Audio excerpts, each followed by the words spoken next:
Welcome back to Beards and Brews. Hey, if you haven't already, be sure to subscribe or follow no matter where you're listening. Not only does it help us out, but you'll know exactly when we have another one brewing. Fellas, we're going to do a little bit of a deep dive back in the brain of Neil Breen. This is Twisted Pair. Also, as a treat for you guys, I managed to slip myself into a screening for the brand new Breen picture, Cade, A Tortured Crossing, which is the sequel to this one. Let's go. Identical twin brothers who become hybrid AI artificial intelligent entities. They are torn in different directions to achieve justice for humanity. What do you think? What you described happens in maybe like 5 seconds of the movie, and the rest of the time it's like this old dude wearing David Duchovny's skin just roaming around some college campus at night. Man, I just have a question to ask about this. Was this a movie? I got nothing. I mean, whatever you're going to say, I was going to be like, yes, because absolutely. We talked about it a bunch last time in Fateful Findings, and I think I've come to a head on like what makes these movies so ridiculously interesting to me, past the obvious nonsensical nature of it. It's the fact that it's just like this guy who just wanted to be profound, but he has the cinematic vocabulary of a real estate agent, so you're just kind of stuck with it. Yeah, man. The way we've described it, or the way you, Eric, have described it, makes it sound like this is like an intriguing kind of film, doesn't it? Man, this was brutal to get through. This was brutal. Yeah, no, in the state of mind of just like a regular Joe, this movie is nonsensical, but with the right brew in hand, this movie goes down pretty smoothly. I definitely didn't have the right one in hand, I'll tell you that. I can say this. I feel like Neil Breen, he has his own genre, and it's confident incompetence. And he just sits down at his computer and goes clickety-clack at the blank screen until free images come up on whatever royalty-free website he's on. And he makes up a story and goes, that's what I'm going to do. And then to fill out the rest of the hour 10 that his movie doesn't fill up, he just sits around with long, awkward, quiet pauses, and then secretly informs us of the woman he has killed during filming and where he hid the body. Okay, murders aside, we'll get into that. You struck a huge chord with me, because, like, you know, my half of the perception of this and where I get my enjoyment is trying to find out, like, what he's trying to go for, you know, what his original idea was, and he just doesn't know how to do it. But the way that you explained how he fills in stuff reminds me of this old thing that Quentin Tarantino said, that, you know, most of his best work is just stuff that he can't remember, and he just fills in all the gaps with stuff that he thinks is interesting. In this case, he has this idea for a movie, has no clue how to make it, and he just fills the gaps with stock footage. And also him in front of a green screen, just like vaguely motioning at an eagle. Oh, okay. Him petting the stump instead of the eagle cracked me the fuck up, but no. I lost it even more when I realized that he had edited himself in as a doctor standing off to the left. I went, wait, is that him? Oh, shit, it is. This looks like an episode of Nick Arcade. It's one of the kids in the final level trying to get one of the actuators, but instead it's an eagle he's trying to pet. No, that's pretty close, but what tickled me the most was not the fact that it's him hugging an eagle. It's like the 5 minutes it takes for him to creep up on it, because he's just kind of like sliding in the frame ever so slightly. He knows it's a green screen, but he's still a little scared. Yes, he's selling that he's terrified of this eagle, that he doesn't even know where it's at on the screen, and pets the wrong place and leaves it in. But that's where we are. That's where this film is. 100%. Truly. Like, there's, like, out of the gate, it gives you exactly what you want, and when you get it, you're mystified. It's a truly unique experience. Question for you guys. Is Neil Breen the world's most successful vigilante filmmaker? Because he definitely had no permission, no certificates, no licenses to go out and film in any of these places. Especially not that community college campus. Dude. Oh, the uni, yeah. Especially not that fucking mansion. Okay, why is she in her own house cutting carrots in the fucking dark? Why do they sit down in the dark? Why do they go outside to the pool in the complete dark? They never turn the lights on, ever. Everything is in the dark. It's like this guy is trying to figure out filmmaking from the ground up using nothing but whatever he learned in the real estate business. Like, I give him a respect because he's trying really hard, but like, it definitely looks like he probably got one night to shoot at this university and absolutely had every problem in the world filming his other movies during the daytime. So it's like, fuck it. No sun, no problem. Yep. This is definitely like sophomore level student film. Somebody gave him $2,000 to make a film, and he used it all on a pirated copy of Final Cut Pro. I mean, we're giving him a good ribbing, and rightfully so. Some of the stuff is absolutely just asinine and ridiculous. Like, he does have superpowers in the movie. He never explicitly tells you what the superpowers are. As I mentioned earlier, him and his twin brother what he wants. Yeah, they're AI superpowers, and he just does whenever he can do. I want to run down the list of powers that I got to see, and to see if you guys saw the same, or maybe caught a few that I missed. Power number 1. The power to just appear. He's just there. He's never traveling, ever. There's never a car. He's never actually walking from somewhere. He will spend 5 minutes, literally 5 minutes of a scene, walking into somewhere, but never away. To leap crotch first onto tall buildings, not fly. He can leap 20 to 50 feet, depending, and he can't land on his feet. He always lands Spider-Man, semi-prone. The way he does this stuff, it's just stuff he's seen. Like, he just doesn't know how to bring it to fruition. He's just trying everything in his power, which is probably Windows Movie Maker. Yeah. Do you guys remember that Spider-Man filmmaker for like Windows 95? I might have referenced it before, but that's exactly where he got his inspiration from. He's got the cool hero poses and everything. You're 100% right. And where he's like stuck in one like motion, and that's how he zooms from like the ground all the way up to the top of this refinery or whatever. Yeah, it was just a picture of a place that looked scientific, ? You can leap as high as you want. He goes inside of, the building or wherever the fuck they are, unimportant. And he decides that he's going to leap crotch first and land on a railing to bring his other leg over the railing instead of just leaping a bit higher and landing above it. Oh, no, I think I just understood what it is. He doesn't have the ability to leap. He has the ability to drag and drop himself across the screen. That's the ability. Oh my god, that's amazing. So that's Cade. That's one of the twins. He has superpowers, and there's a laundry list of them. Whatever, it doesn't matter. But we also have his twin brother, Kale, which is only a letter difference. Extremely clever. I don't know if you guys noticed. His brother has the ability just to cut people, like, out of existence. Because that's all he does. A letter and a beard. A beard. The most real beard I've seen in the longest time. I won't have any of it. Yeah, that typical movie trope where the twin brother is just the main guy with a beard. Yep, that's what we got here. It is literally that. All right. These two twins, brothers, they do family things, like eat pigs in a blanket. They take their dog for walks on the beach. They become super-powered superheroes, and then one of them somehow gets fired by the Force. We don't know how you can get fired by the Force, but they just do. And instead of being a hero for humanity, he goes on to be a hero vigilante. And boy, oh boy, is his sense of justice just the best. He grabs 3 random businessmen, puts them in a shed, as per his usual MO. Chains them up with what appear to be chains from a porch swing, and then proceeds to shoot them various locations over various days. Grandma's missing her porch swing chains. Well, I can tell you right now, those are the worst, because they have those little nasty springs on them, and they pinch. So, I'm mildly discomforted. Stop it, Cade, or Kale, or whichever the hell one are you? You must have still don't know. Whatever leafy vegetable you are today, yeah. But I do want to mention one more superpower that you've left off your list, Brady.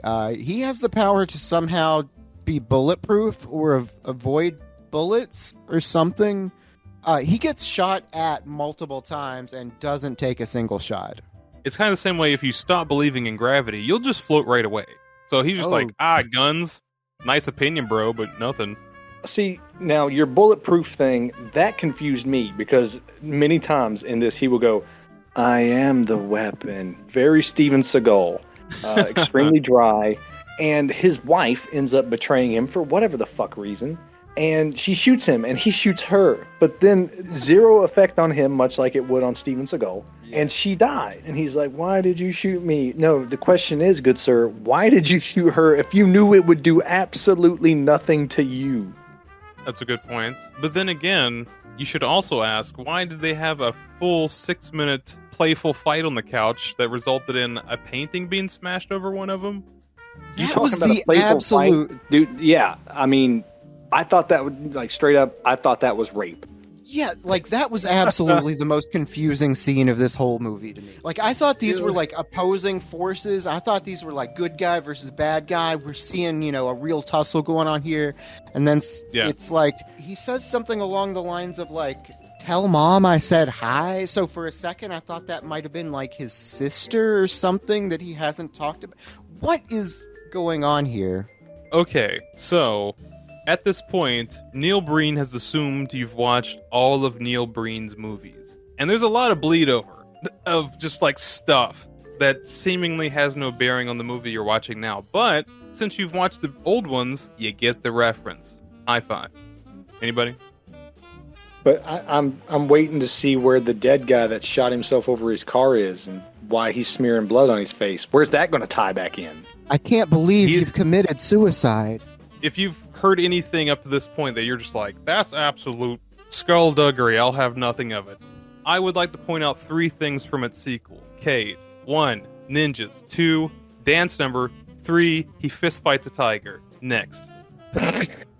And this one just has aliens and synthetic brain powers. Synthetic brain power. I think we did the wrong movie. No, this is the absolute right movie, but it's the kind of science fiction that even the creator doesn't quite know what he's got a hold of, because multiple times during this movie, as we mentioned, that they are AI twins. So that means artificial intelligence. Neil Breen will go this whole movie calling it AI intelligence, and he's also an alien, by the way.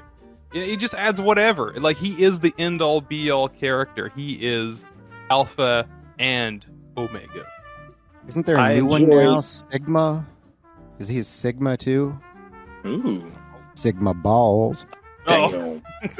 Something that he mentions that I was kind of confused about, which I kept, because this is my brain trying to put pieces together, because this is like someone took a big puzzle and just dumped it out, but the pieces don't go to the right puzzles. There's just bits that you can put together, but then there's bits that go to a completely different puzzle and they're in the same box, so you're always confused. But he mentions his brother and that they grew up together and that they trained together, and a few years ago he got fired, so they no longer work together. But then at the same time he's telling you, I miss Kale. I never knew him. And it's like, bitch, you just show me you grew up with him. What the fuck are you talking about? And I just want to clarify one little thing when you talk about them working together and him getting fired. They work together for the Force, and the Force is aliens. Yeah. It's not like a police force or anything like that. It's aliens. They work for aliens. Yeah, that's right. The Force. That works. That's never been used in a movie before. TM, what up? What does the Force do, you ask? Why, they insert Breen and drag and drop him across the screen while images. Basically, this movie, I could keep going on that little tangent, but basically this movie is the equivalent of looking at like a sticker book, and you've just put Neil Breen in the place of like Superman or Wolverine. That's all you're doing. You're just plugging him in there. No, that's a good point. There's a lot of, or rather the lack of any connective tissue. Like, things are mentioned and you're kind of just like supposed to get it, if that makes sense. It's an odd feeling. But if you watch the movie in the lens of just not giving a shit what happens next, just to see what happens next, it works a lot better. Like, when you look at it as less of a movie and more of just like a hodgepodge of vignettes, which almost like a variety hour has like a theme, then you'll have a great time. Yeah, I'll tell you, I just watched this movie and I still don't know what happens next. Inside the movie, don't really know what happens next. Like, there's a talk about intelligence suggesting the largest terrorist attack in history, and then one lady has to clarify that is a very, very big deal, and everyone's, oh, okay, terrorist. where was this terrorist? Was this a real thing? Look, brought up and let go. It obviously was not a big deal. The Force handled it. Not to worry, fellas. Yeah, the Force was there to plant bombs and cause Mario-esque explosions throughout the refinery. Oh, Lord. Until he ran away from the giant explosion, which, God bless him, was one of the hardest things to watch as Neil Breen storms out of that college front door and he's like, just down the fucking street.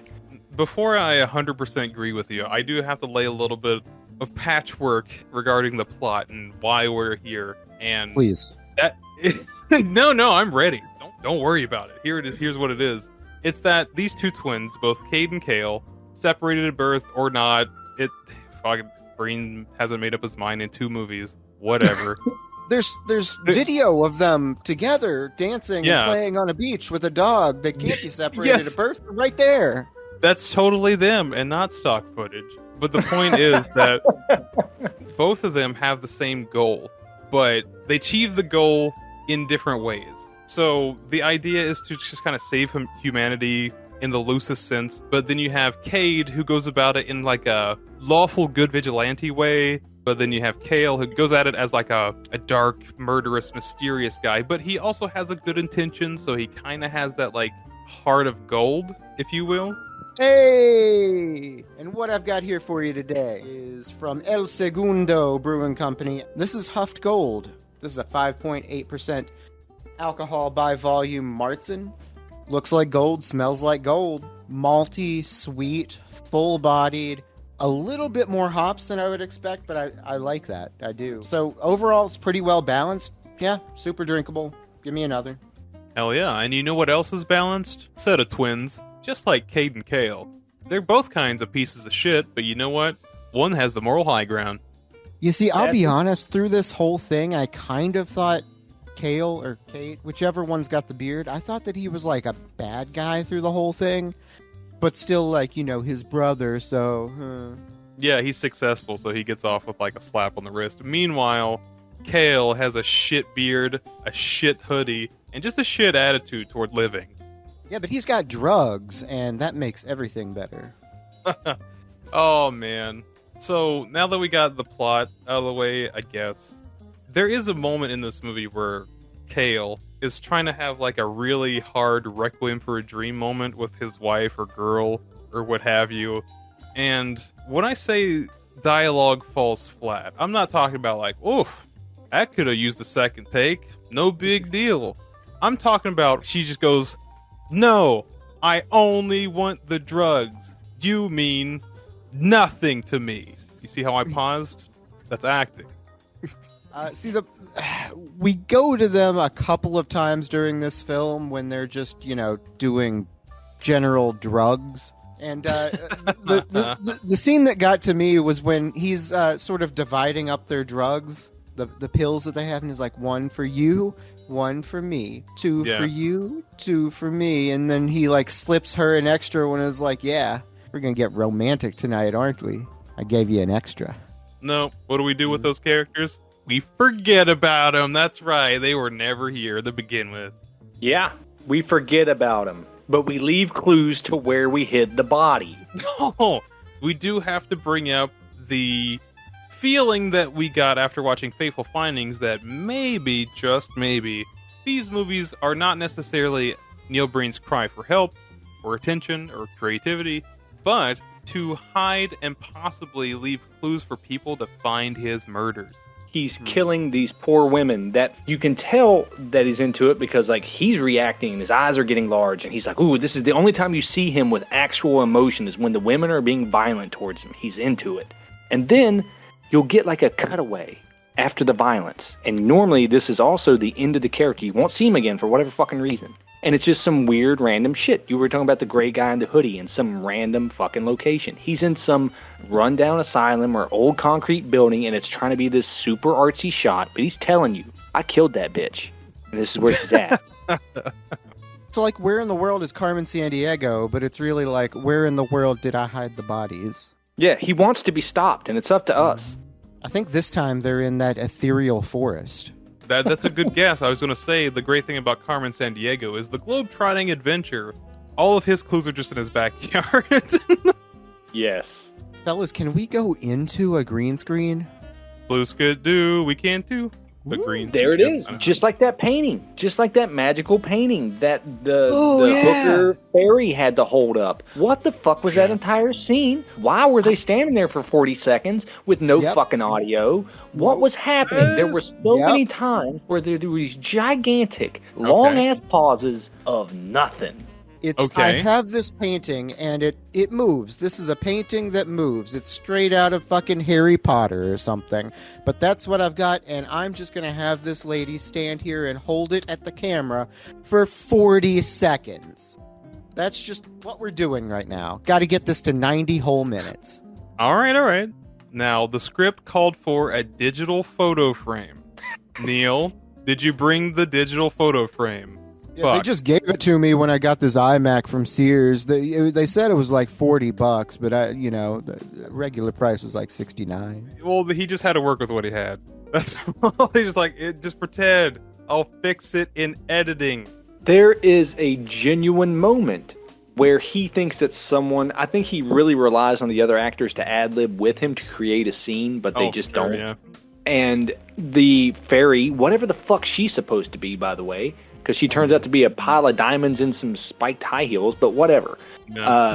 She's holding it, and it looks like he's about to drop it. And she reaches out to be like, oh shit, and you're like, don't drop it, it's the only one we got. And he looks at her, and he's like, oh yeah, and he like kind of like gestures it to her, and then she holds it up, and he steps away and stares at her, and then stares at the guy, and then stares back at her, and that's the scene. Why does she have Halloween costume wings on? Is she an alien? Is she one of the aliens? Legitimate question, I don't know. Okay. The script called for this character to have wings. Okay? It just has to happen. Neil, did you bring why does this bitch have wings? I don't know. I wish I could have brought you guys to the screening because there's a bit in Cade where a character has wings too, but they leave the wings behind. And then the cops show up thinking they're going to find like a kerfuffle because there just was a huge one, by the way. I'll leave that one for the imagination. Neil Breen is standing there with the wings in his hand. The cops, I don't want to say fade in, they show up and they're like, hey, Neil, we're going to arrest you. And he just says, no, you guys need to leave. They do. Oh, there we go. Pause for applause. Yeah. Wow. Deep. That alien back there with the bad hair dye, man, he told us to go, so we better go. Straight up. 100%. I enjoy dude. That same thing happens in this. What happens? Kale murders someone on the stairs of said college place, and while he's picking up his bullets, he drops a syringe. Nothing comes of this when the cops come and find it. All we get, like the big closure to them finding the syringe and being like, we gotta get him, is cops being like, he's in that building. And then a hard 30 to 40 seconds of blue and white flashes on this CGI side of a building with nothing after it. You see, the script called for a shot of the city right about here. It just has to happen. That's all. It just has to happen. Why'd he drop a rose at the fucking bicycle lockup? I wondered that too. What's the significance of the rose? What's the significance of the bicycle gate or bicycle whatever that is? These are all questions, and I agree. But the thing is, the point of this movie is people should be able to love who they want without any kind of criticism. By the way, in the process of him trying to destroy the biological mutant plans of whoever, the men in black, those hepcats with the fedoras that tragically did not start scatting. Who were they? Were they aliens? Wait, you talking about the fucking Blues Brother baddies? Yeah.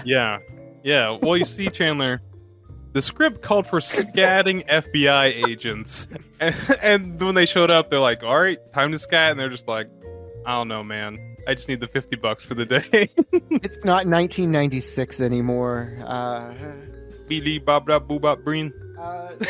I think we failed to mention that the main baddie is some guy who's horribly overdubbed. That sounds like this. But he's like an old dude, and there's like these craft store diamonds. I mean, I guess, man, there's stuff happening. Choices are made in this movie. This guy has a goblet of definitely plastic diamonds from. You remember the game Pretty Pretty Princess? They're definitely stolen straight out of that game. But Chan Man, like, this guy puts his hand on the diamonds and he leaves it there for an absurdly long time. That's how you know it's real. He didn't want to let go. What do the diamonds have to do with the rest of the movie? Yeah, I don't know. And am I to believe now, because you guys definitely understood this better than I did, am I to believe that those diamonds would become that girl in the Halloween costume Wings, or vice versa? Did the girl become the diamonds become the girl? It's a bit innocuous, so you're both right. Okay. I think that perhaps that those diamonds were her best friend. Ooh, I thought diamonds were forever. Diamonds, you pretty much have to. But no, it's all it's all interconnected together, because in the sequel, Cade, please go see it, everybody in the whole world, that same woman who's portrayed by a tiger in the sequel are all the same. Good Lord. I need to know. There's so many questions I don't want answered.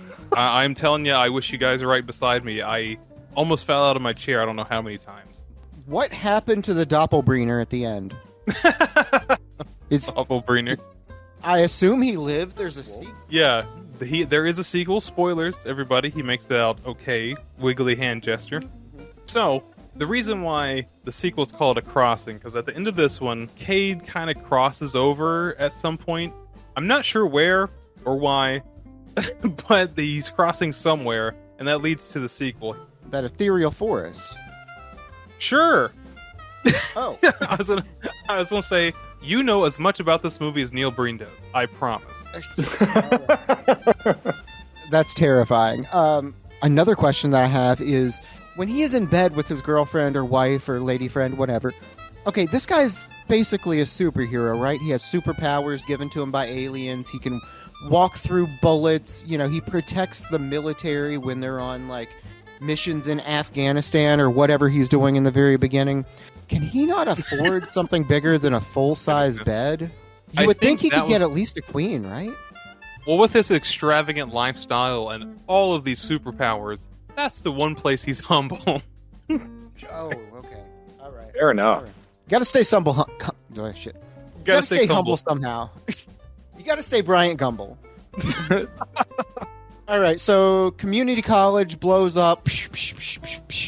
And as you mentioned, it is very much like, it looks like one of the castles in Super Mario Brothers just exploding. Yeah. It's like external explosions and then crumbles. That's all it is. Unfortunately, it does look like a bowling screen. I can't help you there. It just gotta strike. You just saved humanity. Sweet. Yeah, and I still don't understand what were the bad guys trying to do to humanity exactly? And why are aliens trying to save humanity?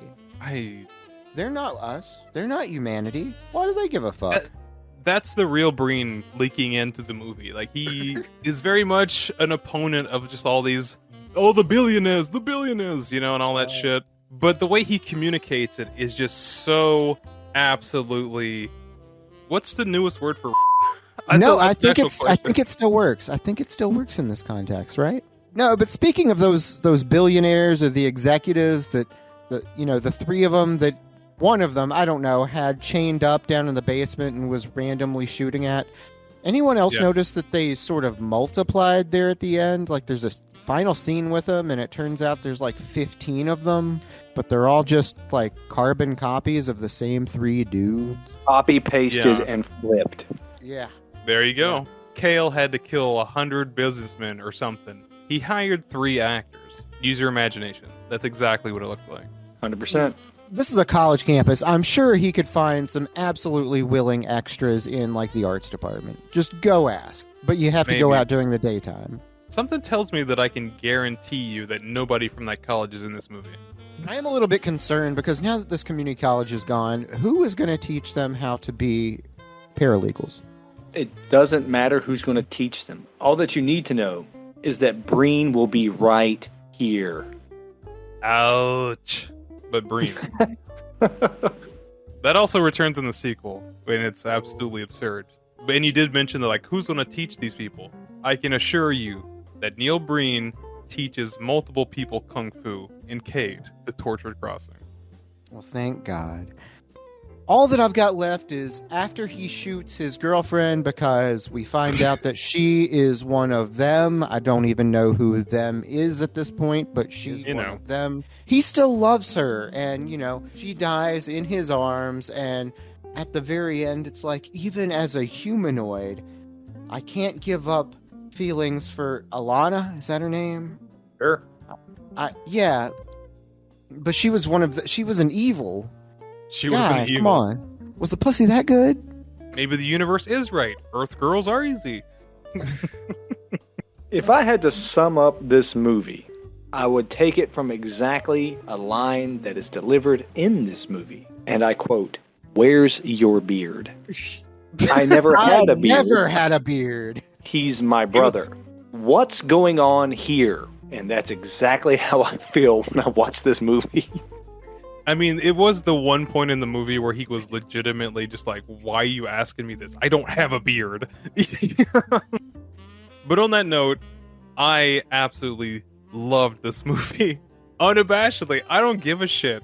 Like, this one in Cade had me just entranced with this just ambiguous bullshit at times. Like, I just wanted to see what was next, regardless of where it went. Like, I don't know if it's just pleasing that my brain doesn't have to think worth a shit when I'm watching this, but man, I appreciate it. Like, I think most of the enjoyment that I get out of it is just the fact that I'm watching this man journey closer and closer to what he's really trying to say, and he has absolutely no clue how to get there. Maybe one day he'll make it. Hard maybe, but maybe he'll make it. I recommend it. So to me, this movie had all of the filmmaking prowess of Tommy Wiseau in The Room, but without any of the self-awareness and comedic timing. Honestly, like, all of the actors in The Room are better than any of the actors in this. This is just a bad movie. This is not for me. Well, there you have it. That was Twisted Pair from 2018, I think, year of our Lord, such. If you have any strong feelings about the movie or the show, leave it in the comment section below. Be sure to hit the like and subscribe buttons. Hit any of the other buttons you want to, so you don't miss what we have brewing up next. Hey, get out there and follow us on the social medias. We're all over the place. You can find us anywhere podcasts are available. You can find the link in the description. Give us a little click. We're funny sometimes. We're talented, much like Neil Breen. The beauty, like or at least like how we get the Breener. Oh no.